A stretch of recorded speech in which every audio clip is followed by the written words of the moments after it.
Bismillahirrahmanirrahim. Assalamualaikum warahmatullahi wabarakatuh.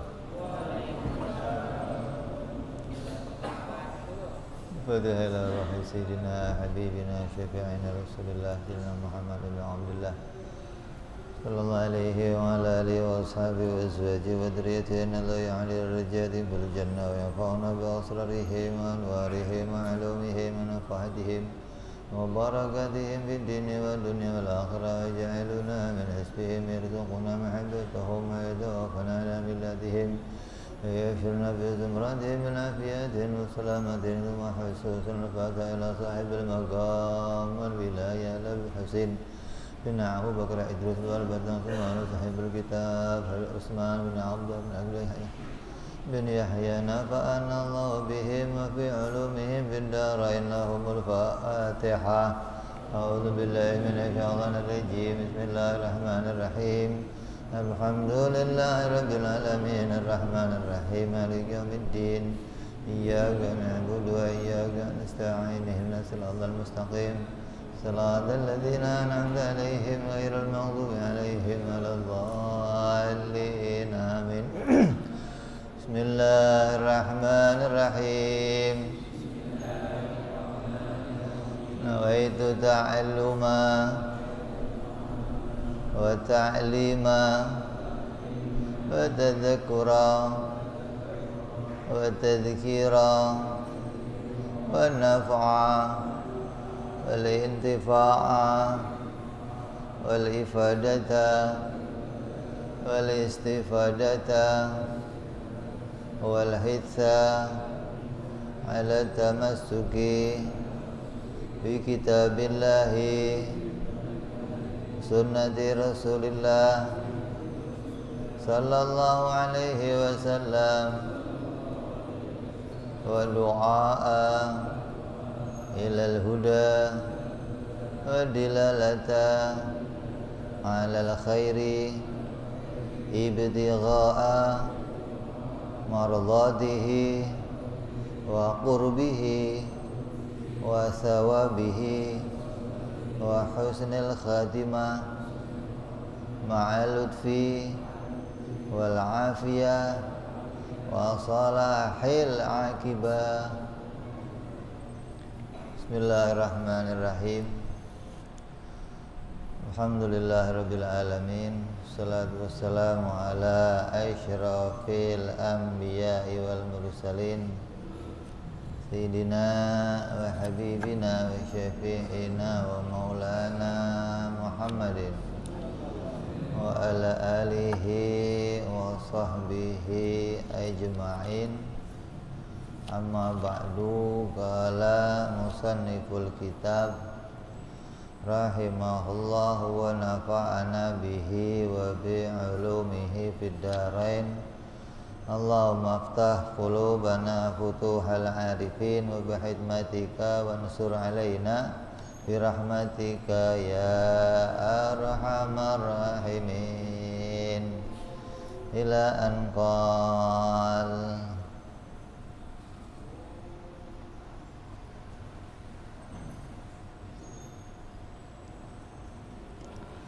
Melanjutkan kajian kita, yaitu pelajaran ilmu tauhid, membaca kitabnya Al-Habib Utsman bin Abdullah bin Aqil bin Yahya yang berjudul Sifat 20. Yang lalu kita sudah membahas sifat wahdaniyah.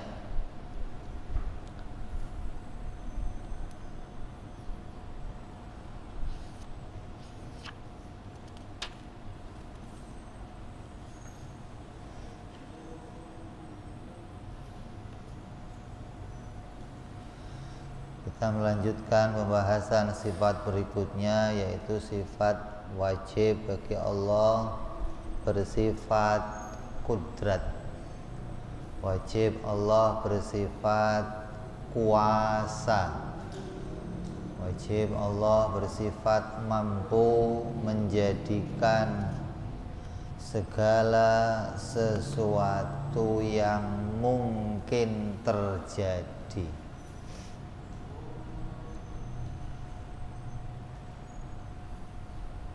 Sebuah kenikmatan yang kita terima dari Allah adalah kita dijadikan oleh Allah menjadi orang muslim, jadi orang mukmin, dan dijadikan pula oleh Allah kita menjadi orang-orang yang bisa mengenal kepada Allah Subhanahu wa ta'ala, mengenal keesaannya Allah, mengenal kewahdaniyahannya Allah, hingga kita bisa menyadari bahwa setiap yang ada pada diri kita itu adalah hasil dari diciptakan oleh Allah Subhanahu wa ta'ala.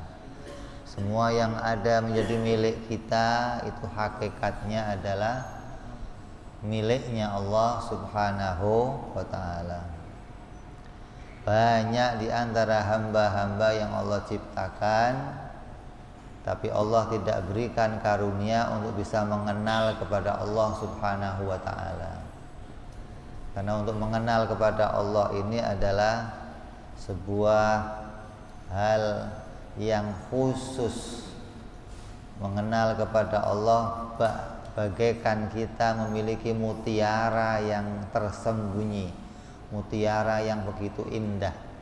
Maka mutiara tersebut tidak Allah tunjukkan kepada setiap hambanya, tapi Allah memilih hamba-hamba yang Allah kehendaki untuk bisa mengenal mutiara tersebut.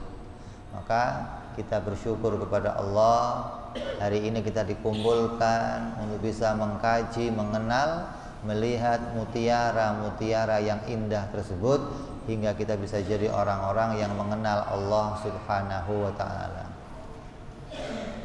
Apa yang terakhir?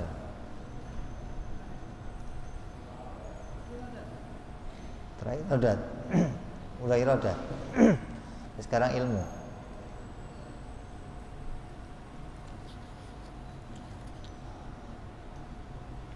Allah bersifat kuasa atas segala sesuatu. Maknanya mudah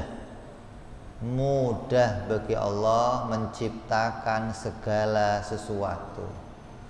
Yang dimaksud dengan mudah bagi Allah itu adalah Allah menciptakan segalanya tidak butuh kepada alat. Allah tidak butuh bantuan. Allah tidak butuh penolong. Allah tidak butuh wazir. Allah tidak butuh wakil untuk menjadikan segala sesuatu. Itu menunjukkan Allah bersifat maha kuasa. Dalam Quran Allah berfirman, innallaha ala kulli syai'in qadir. Allah Subhanahu wa ta'ala kuasa atas segala sesuatunya. Maka sepantasnya bagi orang mukmin yang meyakini bahwa Allah Subhanahu wa ta'ala bersifat kuasa, itu senantiasa dirinya tawadhu, tidak pernah sombong, membanggakan dirinya, menganggap dirinya hebat, menganggap dirinya kuat. Sebaliknya, seorang hamba yang mengenal Allah itu maha kuasa, dia senantiasa punya rasa takut kepada Allah Subhanahu wa ta'ala, menganggap dirinya lemah, menganggap dirinya tidak mampu menjadikan apapun. Maka ini sepantasnya menjadi i'tiqad, menjadi keyakinan, menjadi perjalanan orang-orang yang mengenal kepada sifat kudratnya Allah Subhanahu wa ta'ala. Berikutnya, sifat yang ke-8 yang wajib bagi Allah adalah sifat iradah, bahwa Allah Subhanahu wa ta'ala bersifat berkehendak. Yang dimaksud dengan berkehendak bagi Allah adalah Allah adalah zat yang menentukan segala sesuatu yang terjadi di jagat raya ini. Allah berfirman, fa'alul lima yurid. Sungguhnya Allah zat yang melaksanakan, menciptakan segala sesuatu sesuai dengan kehendaknya Allah sendiri. Allah menciptakan sesuatu atas maunya sendiri. Alam raya ini muncul, matahari muncul, segalanya muncul, itu bukanlah atas ide yang lain, bukan atas masukan dan yang lainnya, tapi murni atas kehendaknya Allah sendiri yang tidak didahului oleh yang lainnya. Maka ini anugerah dari Allah, karunia dari Allah, menciptakan kita, menciptakan bumi langit sampai Allah bertajalli memperkenalkan dirinya kepada kita, itu murni adalah anugerahnya Allah Subhanahu wa ta'ala. Maka kita harus bergembira bisa menjadi hamba-hambanya Allah Subhanahu wa ta'ala, apalagi bisa jadi hamba yang mengenal kepada Allah Subhanahu wa ta'ala.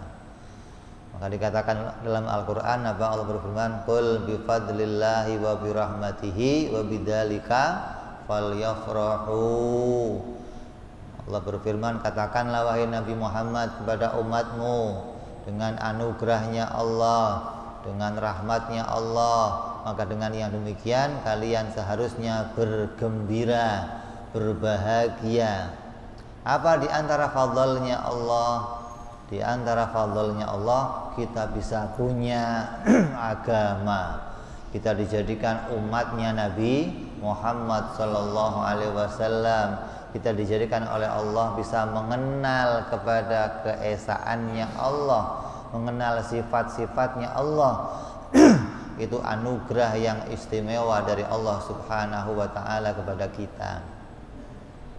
Maka kata kiai dulu, guru saya mengatakan, kamu kalau sudah bisa khatam kitab tauhid sampai kenal kepada Allah, itu harusnya kamu gembira dengan gembira yang luar biasa, sampai pantasnya itu gembiranya seperti orang yang loncat-loncat. Kenapa? Karena itu anugerah yang tidak diberikan oleh Allah kepada banyak orang. Allah memilih orang-orang tertentu untuk bisa mengetahui dirinya. Allah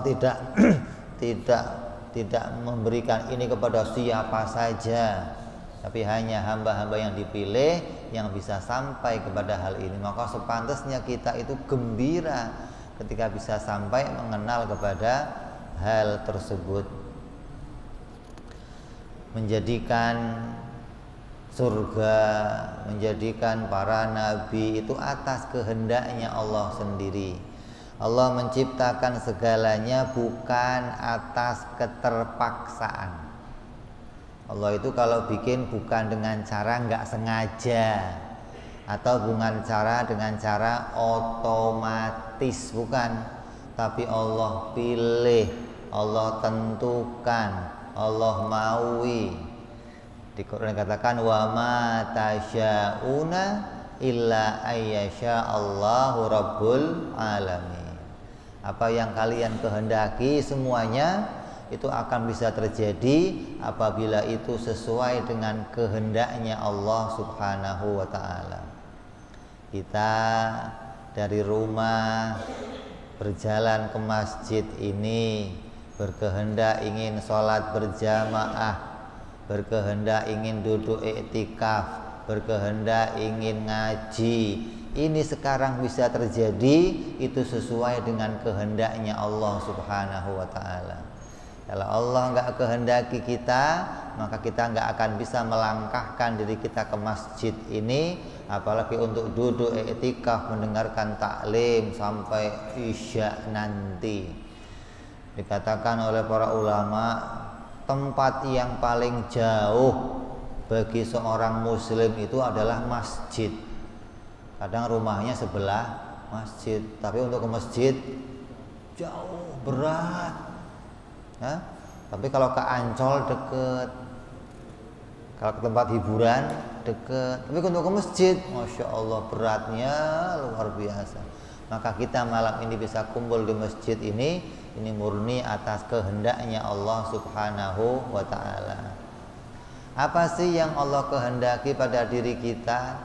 Yang Allah kehendaki pada diri kita adalah segala yang muncul pada kita, di antaranya Allah menghendaki wujud dan tiadanya segala sesuatu yang ada di alam ini.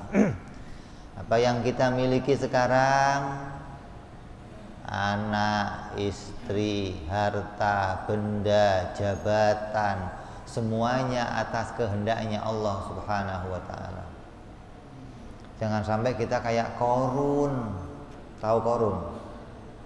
Kenal Qarun? Kenal. Qarun itu ketika ditanya tentang hartanya yang begitu banyak, kata Qarun, ini semua harta ini hasil berpikir saya, hasil kecerdasan saya, hasil usaha saya. Allah mah nggak ikut-ikut untuk ini semua. Maka siapa saja di antara kalian yang meyakini apa yang kalian miliki itu hasil dari diri kalian sendiri, maka temannya Qarun. Hati-hati tuh. Harta kita, jabatan kita, anak-anak kita, istri kita, kedudukan kita, ilmu kita, semuanya itu diadakan oleh Allah. Apa yang tidak ada pada kita, maka itu pun ditiadakan oleh Allah. Jangan sampai kita lupa. Masya Allahu kana wa ma lam yasha lam yakun. Apa yang ada itu adalah atas kehendaknya Allah, dan apa yang tiada itu pun ditiadakan oleh Allah. Jangan sampai kalian lupa menganggap begini, saya ini sebenarnya bisa saja tiap tahun pergi haji, saya bisa saja tiap tahun pergi umroh, cuman sayanya aja yang nggak mau. Ada tuh orang begitu tuh, saya ini bisa saja kalau mau beli mobil 10, saya bisa saja kalau mau beli motor 10, cuman sayanya aja yang nggak mau. Bohong. Apa yang sekarang tidak ada pada kamu bukan karena kehendak kamu, tapi karena Allah memang meniadakannya. Begitu. Ini etikotnya orang mukmin, etikotnya ahlu sunnah wal jamaah harus demikian. Jangan sampai meyakini sesuatu yang ada muncul dari usaha saya, sesuatu yang tiada karena saya tidak memauinya. Enggak. Yang ada atas kehendaknya Allah, yang tiada pun atas kehendak Allah Subhanahu wa Ta'ala. Kalau sekarang kita belum jadi orang kaya, sekarang kita belum jadi orang yang cerdas, sekarang kita belum jadi pejabat, sekarang kita belum kawin, sekarang kita belum kerja, belum punya harta, belum itu atas sesuatu yang ditiadakan oleh Allah. Terus bagaimana? Ya, doa, usaha, dan tunggu datangnya dari Allah Subhanahu wa Ta'ala. Karena nggak mungkin itu akan datang dengan kita paksakan, nggak ada. Itu akan datang sesuai dengan kehendaknya Allah Subhanahu wa Ta'ala. Kalau Allah menghendakinya pasti datang. Dan nggak bisa kita tolak, nggak bisa. Imam Ghazali radhiyallahu an pernah ditanya sama murid-muridnya, wahai Imam, kalau saya kerja dan kerja saya ini saya tambah waktunya, apakah hasil rezeki saya akan bertambah banyak? Kata Imam Ghazali, tidak. Lah kalau saya umpamanya males-malesan kerja di rumah saja, apakah rezeki saya berkurang? Juga tidak. Di rezeki itu sudah pas diatur oleh Allah. Apa yang kamu miliki yaitu datang dari Allah, apa yang tidak kalian miliki itu pun dicegah atau ditiadakan oleh Allah Subhanahu wa ta'ala. Andai doanya orang sedunia itu kabul semua, orang kaya semuanya, orang semuanya pengen punya pejabatan, pengen punya rumah, pengen punya mobil, punya istri cantik. Kalau kabul semua, wah ya repot. Nanti yang nggak cantik gimana? Mau kawin sama siapa? Hah? Nanti yang ngojek siapa? Yang mau jadi petani siapa? Yang mau jahit siapa? Allah sudah membagi. Ada yang jadi pejabat, ada yang jadi petani, ada yang jadi tukang ojek, ada yang jadi dokter. Itu atas pembagian kehendaknya Allah Subhanahu wa ta'ala. Kelihatannya itu pilihan kita kelihatannya, tapi nyatanya itu adalah atas kehendaknya Allah Subhanahu wa ta'ala. Kalau kamu disuruh milih, namanya, mau nggak kamu jadi petani gitu, seharian macul, panasan di sawah, kira-kira mau? Ya, pengennya apa? Saya mah pengennya jadi lurah aja lah, tinggal tanda tangan dapat duit, tanda tangan dapat. Mau begitu? Mau semua. Yang nggak mau siapa? Kalau semuanya nggak mau, tapi nyatanya kok masih ada petani. Semuanya nggak mau jadi tukang ojek, nyatanya masih ada yang ngojek. Semuanya nggak mau jadi tukang jahit, nyatanya masih ada yang jahit. Semua nggak mau jadi tukang masak, nyatanya ada yang tukang masak. Kenapa? Karena itu dipilihkan oleh Allah Subhanahu wa ta'ala. Jadi yang ada Allah yang menentukannya, yang tiada Allah pula yang menentukannya. Apalagi yang Allah tentukan? Wujuduhu wa adamuhu, terus wa sifatuhu. Semua sifat-sifat kita itu pun ditentukan oleh Allah Subhanahu wa ta'ala. Ada yang jadi orang baik, ada yang jadi orang dermawan, ada yang jadi orang pelit, ada yang jadi orang jahat, ada yang jadi orang itu malas, ada yang jadi orang itu rajin. Maka semua sifat-sifat ini Allah pula yang memilihkannya. Ada yang pinter, ada yang bodoh, maka sifat ini pula Allah yang menentukannya. Allah bisa menentukan sifat yang sama, semua bisa. Kayak siapa? Malaikat.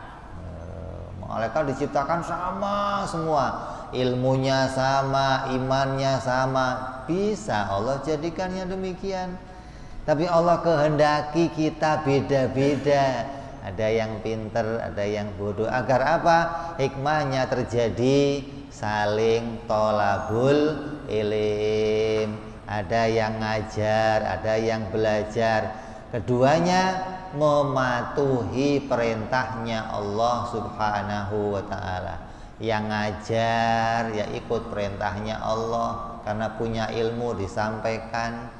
Yang nggak tahu belajar, cari di mana ada guru, dia duduk mendengarkan.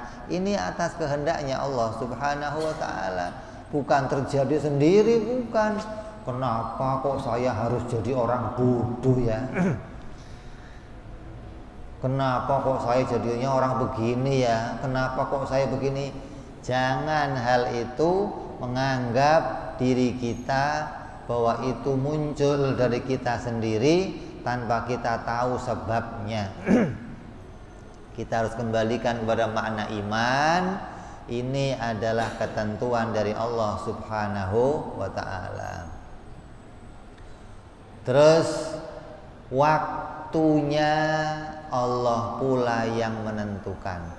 Kapan waktunya kita akan hidup, kapan waktunya kita akan mati, kapan waktunya kita akan sukses, kapan waktunya kita akan kawin, kapan waktunya kita akan punya kerja, kapan waktunya, segala yang berkaitan sama waktu, Allah yang memilihkan waktunya. Makanya kata orang tua kita, ntar kalau sudah waktunya juga terjadi, gitu loh. Yang namanya malam itu ada waktunya berapa jam? 12 jam. Dari jam 6 sampai nunggu jam 6 lagi. Andai kita berada di tengah malam, kita berusaha untuk segera datangnya pagi, bisa nggak kira-kira? Bisa? Memaksa pagi untuk segera datang bisa? Kita tunggu nanti juga ada waktunya datang pagi. Begitupun kita. Ada orang yang maksain diri pengen begini, maksain diri pengen begini, maksain diri. Nanti hasilnya maka tidak akan jadi hasil yang baik ketika dia tidak berharap kepada pertolongannya Allah Subhanahu wa ta'ala. Tapi kalau dia sadar ini ujian dari Allah, nanti ada waktunya, yang sakit ada waktunya sembuh, yang miskin ada waktunya kaya, yang bodoh ada waktunya pinter, yang jomblo ada waktunya kawin, yang nganggur ada waktunya kerja. Nanti kita akan dapat itu dengan rahmatnya Allah Subhanahu wa ta'ala. Gak memaksakan diri bagaimana harus begini, bagaimana harus begini, nanti malah kita keluar dari jalan keridhaannya Allah Subhanahu wa ta'ala. Jadi ikuti saja apa yang jadi jalannya. Kalau orang bilang ikut air mengalir, jangan menentang apa yang jadi jalan keridhaannya Allah Subhanahu wa ta'ala. Waktu, segala yang berkaitan dengan apapun yang akan kita terima, Allah yang menentukan. Sifat-sifat kita Allah yang menentukan. Kemudian tempatnya Allah pula yang menentukan. Kapan waktunya dan tempatnya Allah tentukan. Manusia fulan akan lahir di tempat A, akan mati di tempat B, akan kawin di tempat C, akan sukses di tempat D. Allah yang menentukan tempatnya. Banyak kadang ada orang dari gunung kawin sama orang pinggir laut. Kalau kita mau mikir gimana cara ketemunya, Allah yang ngatur, Allah yang pertemukan di mana nanti ketemunya. Nabi Adam sama Siti Hawa, yang satu diturunkan di India, yang satu turun di tanah Arab, ketemu tuh di tanah Arafah. Allah yang pertemukan tempatnya, Allah yang ngatur. Kamu akan lahir, lahirnya di mana? Ada yang di tanah Indonesia, ada yang lahir di kota Yaman, ada yang lahir di kota Mesir, ada yang lahir di kota India. Ada Allah yang tentukan tempat lahirnya kita. Mati pun demikian, kita akan mati nanti di mana? Allah yang tentukan tempat kematian kita. Bukan kita yang milih tempat kematian kita sendiri. Umpamanya kamu siapkan gali kubur di sini, bisa saja matinya kamu nanti di negeri yang lain, tidak sesuai dengan apa yang kita kehendaki, karena itu hakikatnya semua ditentukan oleh Allah Subhanahu wa taala. Orang Indonesia tahu-tahu suksesnya di luar negeri. Orang luar negeri suksesnya di Indonesia, Allah yang tentukan tempatnya. Maka kita berharap pengennya hidupnya di Indonesia, suksesnya di Indonesia, sampai matinya pun di Indonesia. Ini pengennya demikian. Tapi hasilnya bagaimana? Itu ada dalam ketentuannya Allah Subhanahu wa taala. Terus ukuran, Allah pula yang menentukan tiap-tiap ukuran yang ada pada kita. Ada yang Allah tentukan kecil, ada yang Allah bikin gede, ada yang Allah bikin tinggi, ada yang Allah bikin raksasa. Seperti Nabi Adam alaihissalam diberitakan tingginya 60 dhira. 60 dhira itu 30 meter, coba. Kalau manusia kalau 30 meter lah, apa enggak ente masuk ke sini sundul semua itu ke atas sono kan? Seperti halnya nanti orang-orang ahli surga kita, mudah-mudahan semua yang hadir masuk surganya Allah, itu akan dijadikan Allah tinggi badannya sama seperti Nabi Adam alaihissalam, 30 meter. Umat berikutnya tambah kecil, berikutnya tambah kecil, berikutnya tambah kecil, sampai standar kita seperti standarnya Nabi Muhammad Sallallahu Alaihi Wasallam. Ukurannya berapa? Ya rata-rata segini, 170, 160, 180, standar sudah segitu ukurannya. Usianya juga sama, 60, 70, 60, 70, standar seperti Nabi Muhammad Sallallahu Alaihi Wasallam. Padahal semua ukuran itu Allah yang menentukannya. Kalau kita nanya, kenapa ukuran rumah saya sekian, ukuran rumahnya si fulan kok lebih gede, ukuran rumahnya si anu lebih gede, kembali ke makna iman. Ini adalah pemberiannya Allah Subhanahu wa taala. Maka sering kita lihat di tiap-tiap rumahnya orang mukmin, hadza min fadli Rabbi. Ini adalah anugerah pemberian dari Tuhanku. Ya diterima. Jangan protes.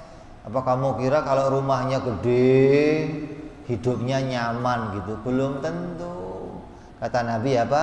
Baiti jannati, rumahku adalah surgaku. Kamu tahu rumahnya Nabi seberapa? 3 kali 4 sekamar, disekat tempat tidur, ada di situ kamar mandi, ada tempat makannya. 3 kali 4. Sampai kalau Nabi itu sholat di kamarnya, kalau lagi berdiri, Siti Aisyah kakinya selonjor. Kalau Nabi mau ruku, sujud, ditarik kakinya, coba. Saking sempitnya kamarnya Nabi. Tapi yang demikian kata Nabi apa? Baiti jannati, rumahku surgaku. Kenapa? Karena hatinya lapang menerima pemberian Allah Subhanahu wa ta'ala. Rumah kamu gede, tapi kalau hati kamu nggak lapang menerima takdirnya Allah, kelihatan sempit. Dunia ini gede, kalau hati kamu nggak lapang kelihatan sempit. Coba. Tapi kalau hati kamu lapang, mau kamu tinggal di tempat yang kecil pun kelihatannya luas, nikmat, indah. Itu karena bisa menerima apa yang jadi pembagian dari Allah Subhanahu wa ta'ala. Jadi wujud kita yang ukurannya sekian, ada yang gemuk, ada yang tambah gemuk, itu sudah diukur sama Allah. Allah yang berikan ukurannya. Ada yang rumahnya kecil, rumahnya gede, Allah yang atur tempatnya. Nanti mudah-mudahan semua masuk surganya Allah Subhanahu wa taala. Di surganya Allah, tempat yang paling kecil, tempat untuk hambanya Allah yang paling sedikit amalnya, Allah berikan tempat nanti di sana sebesar dunia sekarang ini. Kira-kira mau ngapain kamu di sana ntar? Mau ente tinggal satu kota aja, kadang nggak sempet ke sono, nggak sempet kemari. Dikasih tempat sama Allah nanti, paling kecilnya tempat segede dunia ini. Lah kalau tempatnya Nabi kayak apa? Jangan dibayangin, sudah. Betapa besarnya apa yang akan dihadiahkan oleh Allah untuk para nabinya, para wali-walinya, para auliyanya. Kalau sekarang kalau kita terima tempat ini, Allah akan ganti nanti dengan sesuatu yang lebih gede, insya Allah. Ada tiadanya atas kehendak Allah, waktu kemunculan kita atas kehendak Allah, tempatnya atas kehendak Allah, sifat-sifat kita atas kehendak Allah, ukuran tiap-tiap kita itu pun atas kehendaknya Allah Subhanahu wa ta'ala. Ini yang harus kita yakini dalam hati kita, harus sampai kepada makna tersebut, bahwa kita mengimani Allah zat yang maha berkehendak atas segala sesuatu. Jadi kalau tanya apa segala sesuatunya, adanya atau tiadanya, waktu kemunculannya, tempatnya, sifat-sifatnya, terus ukurannya, itu semua terjadi atas kehendaknya Allah Subhanahu wa ta'ala. Maka Habib Utsman berpesan, sepantasnya bagi orang yang meyakini bahwa Allah itu zat yang maha berkehendak adalah senantiasa bersyukur kepada nikmatnya Allah. Hanya bisanya bersyukur pada kenikmatan dari Allah. Qul bifadlillahi wa birahmatihi fabidzalika falyafrahu.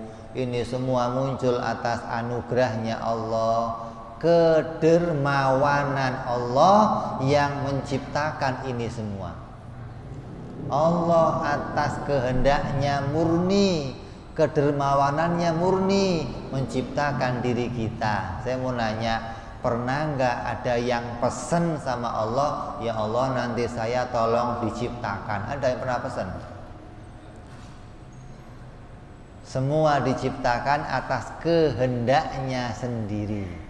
Allah pilih kita, Allah sempurnakan kita, Allah atur diri kita jadi hamba yang istimewa, ditempatkan oleh Allah di tempat yang baik, diberi oleh Allah mata yang baik, telinga yang baik, kaki yang baik.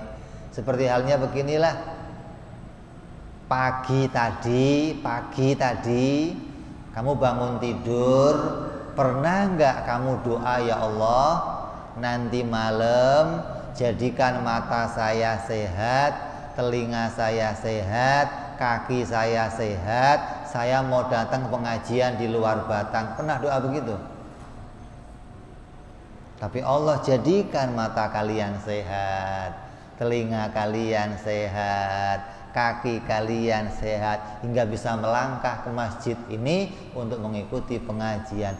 Ini anugerah murni dari Allah, atas pilihannya Allah sendiri, atas kehendaknya Allah sendiri. Hingga kalau kita nggak bersyukur atas itu semua, betapa ruginya kita, betapa celakanya kita. Allah katakan apa?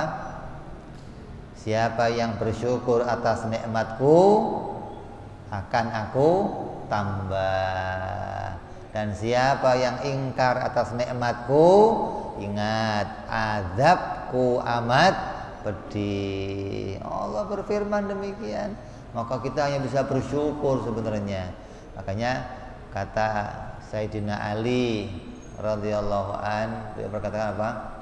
Ya Allah, andai aku itu menjadi orang yang tidak, andai aku menjadi hamba, andai aku menjadi hamba orang yang sepertiku, maka betapa ruginya aku.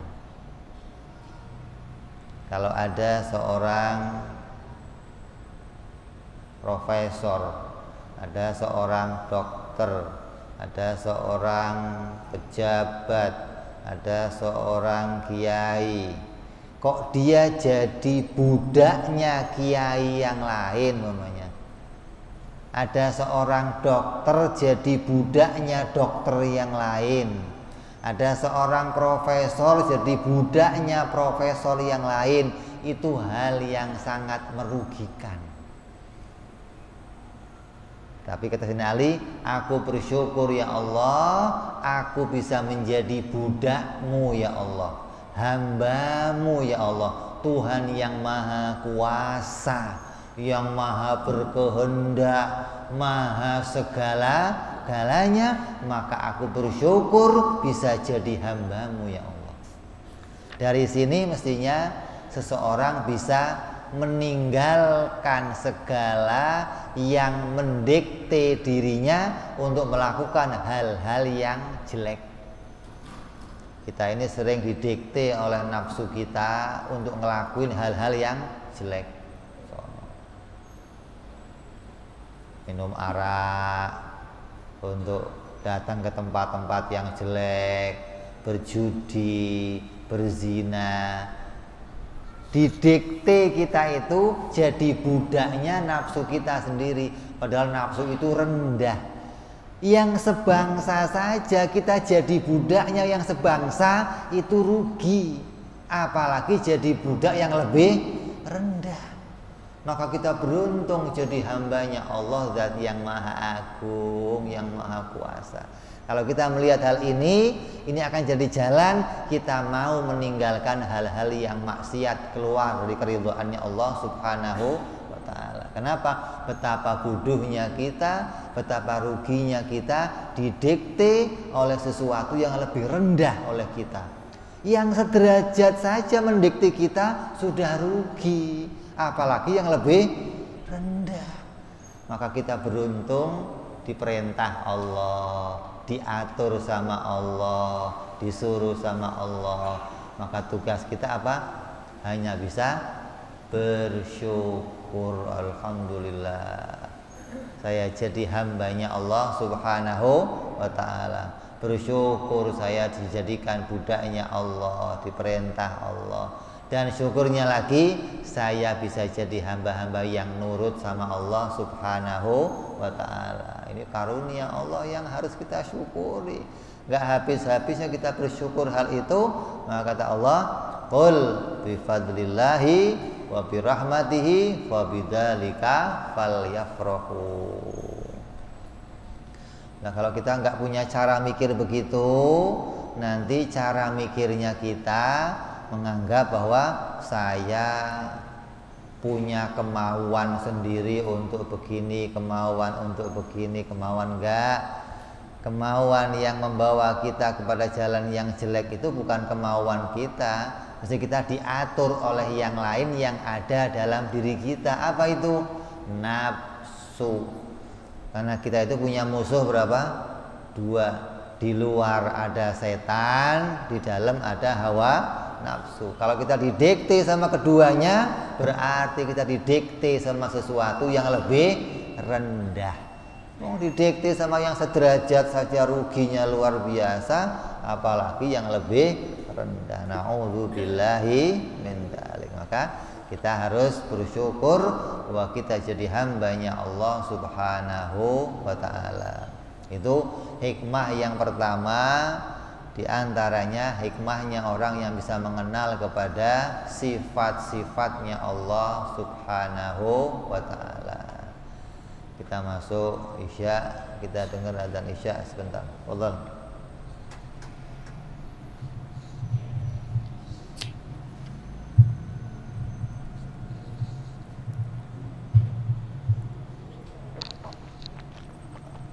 Allahu Akbar.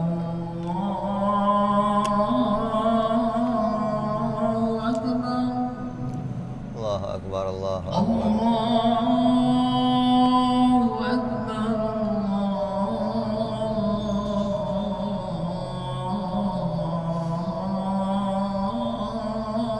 Allahu Akbar. Allahu Akbar, Allahu Akbar. Asyhadu an la ilaha illallah.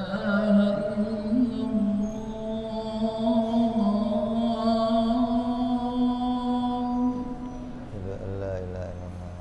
أشهد أن لا إله إلا الله.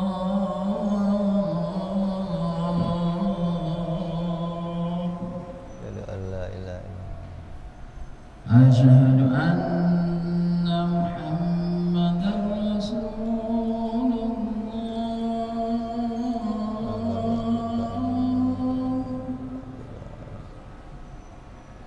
أشهد أن محمدا رسول الله.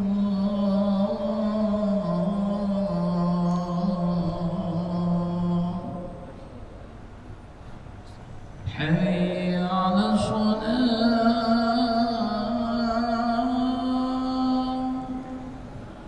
Allah. حي على الصلاة.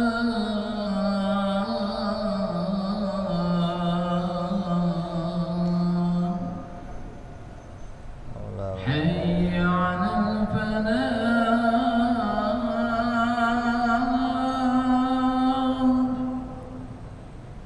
حي على الفلاح.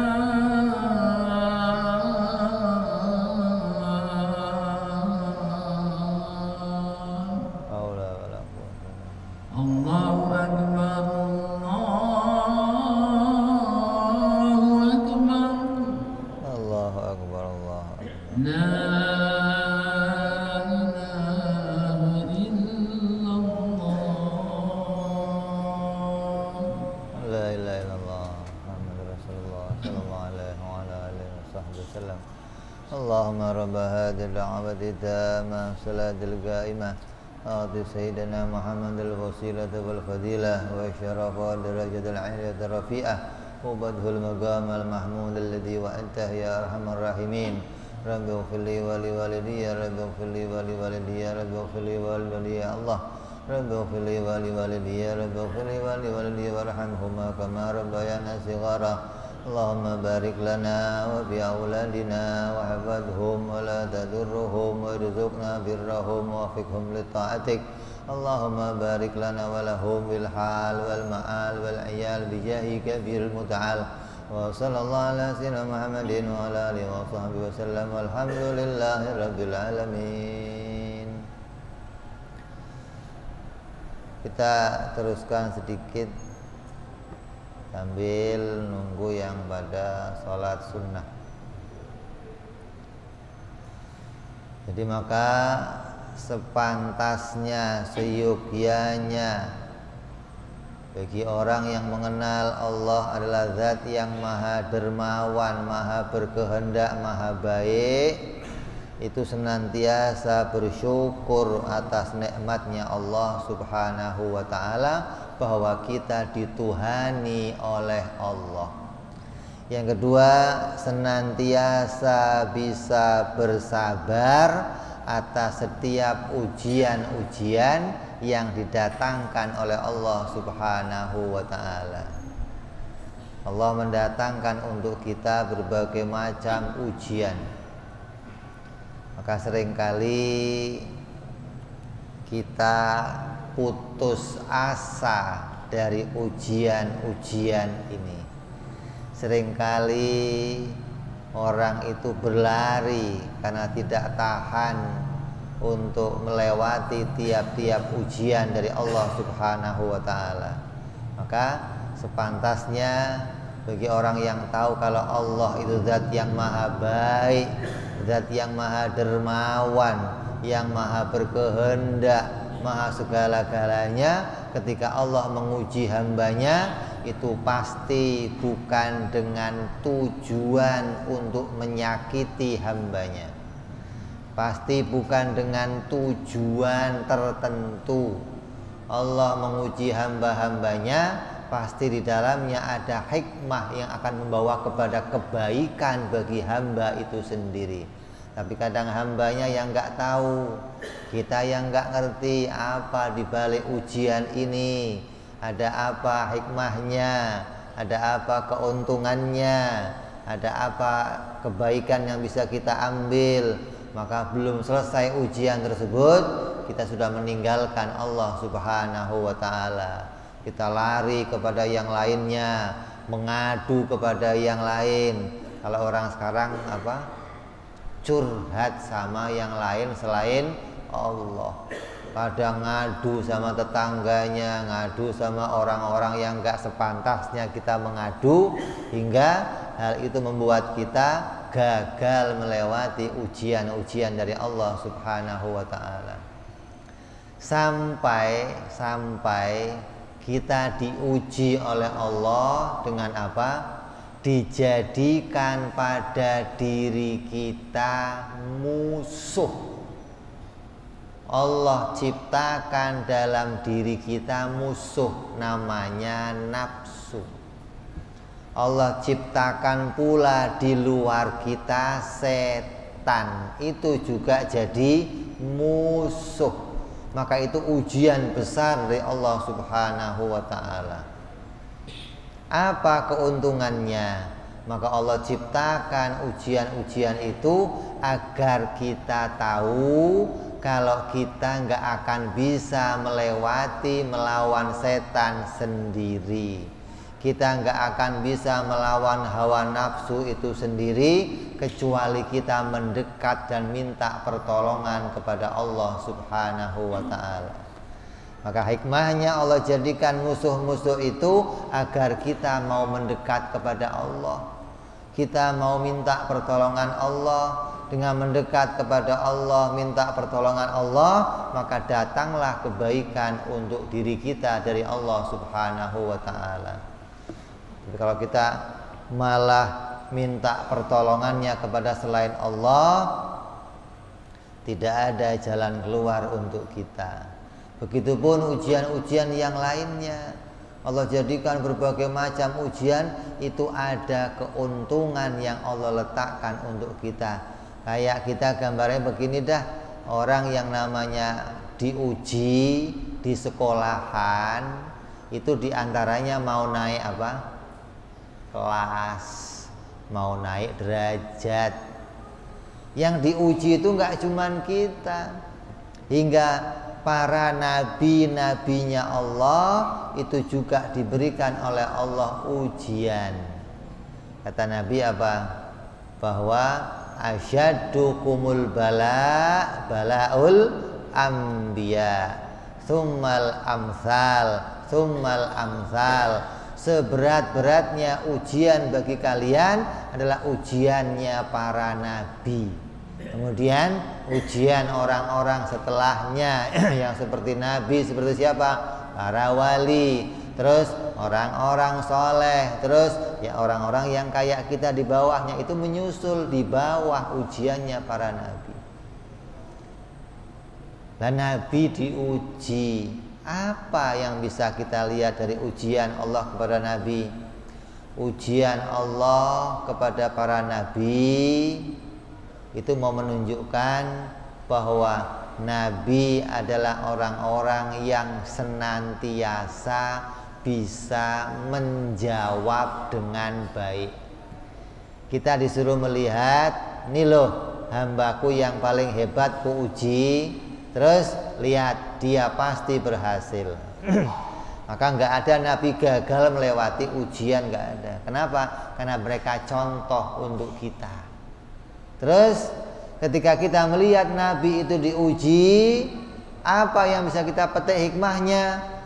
Yang kita petik hikmahnya apa diantaranya? Bahwa dunia ini tempatnya musibah. Dunia ini tempatnya usaha. Dunia ini tempatnya ibadah. Dunia ini tempatnya mengabdi kepada Allah. Dunia ini bukan tempat pembayaran amal. Tempat pembayaran amal nanti di surganya Allah Subhanahu wa ta'ala. Kalau kamu anggap dunia ini tempat pembayaran amal, mestinya para nabi yang pertama mendapatkan kenikmatan di dunia. Nyatanya Allah uji nabinya dengan ujian yang berat. Nabi Ayub 17 tahun sakit nggak sembuh-sembuh. Nabi Isa hidupnya terus Al-Masih yang keliling. Tidurnya bantalannya seadanya, kadang batu jadi bantal, kadang nggak pakai bantal. Nabi Isa pernah tidur bantalannya batu. Kamu pernah? Bantalnya batu pernah? Ketika bantalnya batu, datang iblis ke Nabi Isa. Apa kata iblis? Enak ya, kamu tidur bantalan ya. Itu kata iblis, kamu tidur enak hari ini ya pakai ban. Itu bantalnya batu. Nabi Muhammad sallallahu alaihi wasallam kadang 2 bulan dapurnya nggak ngebul. Pernah kamu? Dapur nggak ngebul 2 bulan pernah? Bisa ke KUA langsung kamu. Dapur nggak ngebul 2 bulan, KUA penuh langsung, minta Nabi. Ini ujian yang terjadi pada nabi-nabinya Allah. Apa petunjuknya? Dunia ini tempatnya musibah. Dunia ini bukan tempat pembayaran amal. Kalau kamu menyangka saya kan sudah sholat, saya udah puasa, saya udah haji, saya udah zakat, udah bersedekah, kenapa hidup saya begini? Dunia, kamu masih di dunia. Selagi masih di dunia, ya itu yang akan kamu peroleh. Ujian. Sampai kapan? Sampai mati. Mati baru selesai ujian yang akan kamu terima.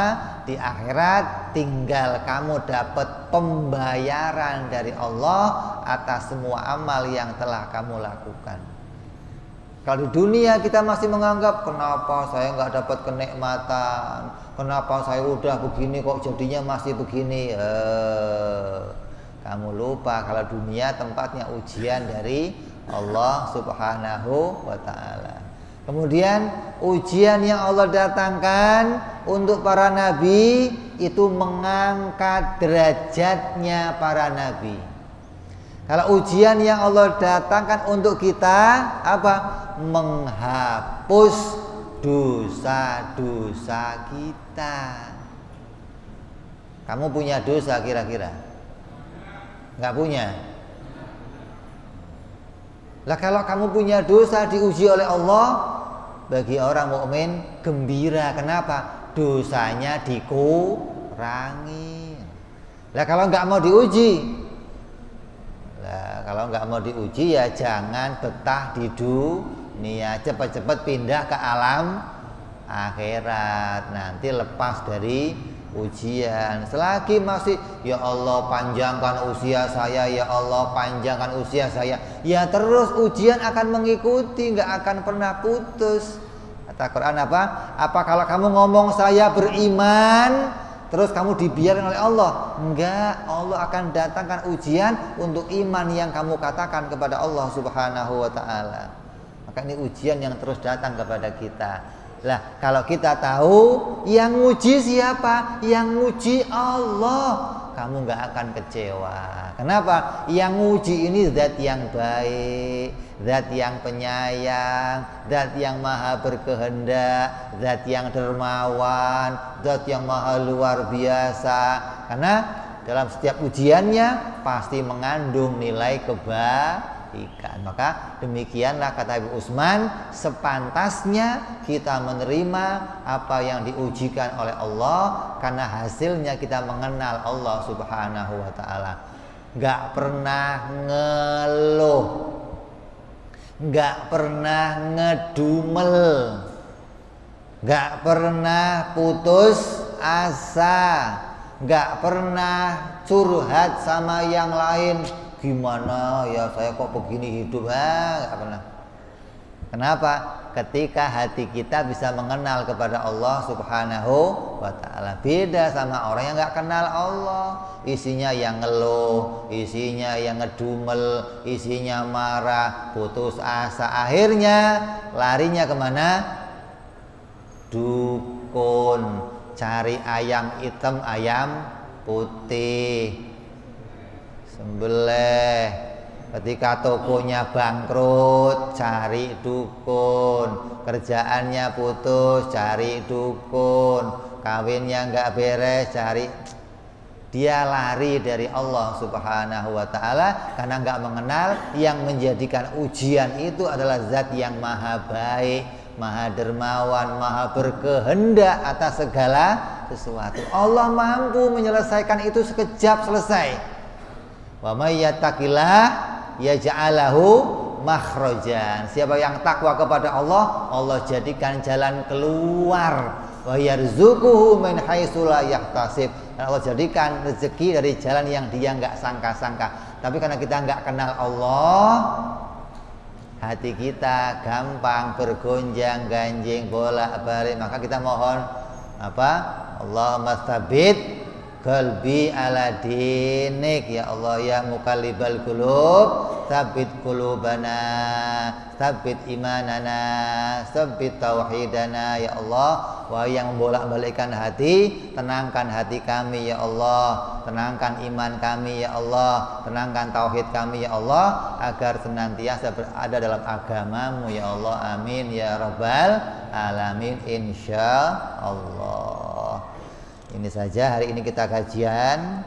InsyaAllah yang akan datang kita akan mengkaji sifat-sifat Allah yang berikutnya. Mudah-mudahan panjangkan usia kita oleh Allah hingga bisa jumpa kembali. Amin ya rabbal ila hadratin nabi. Al-Fatihah. A'udzubillahi minasyaitonir rajim. Bismillahirrahmanirrahim. Alhamdulillahirabbil alamin arrahmanir rahim maliki yaumiddin. Iyyaka na'budu wa iyyaka nasta'in ihdinas siratal mustaqim siratal ladzina an'amta 'alaihim ghairil maghdubi 'alaihim waladdallin. Amin. Ya rabbana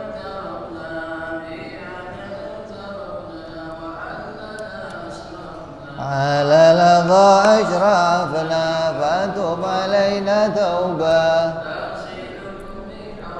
وصل لنا أوراتي وأمن راتي ربي ومولدنا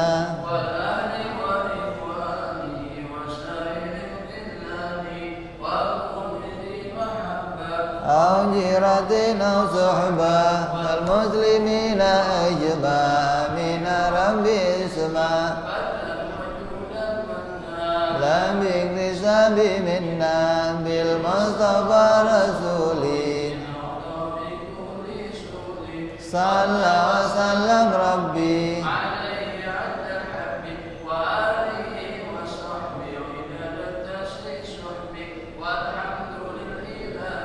بالبدء والتناهي سبحان ربك رب العزة عما يصفون وسلام على المرسلين والحمد لله رب العالمين. Assalamualaikum warahmatullahi wabarakatuh.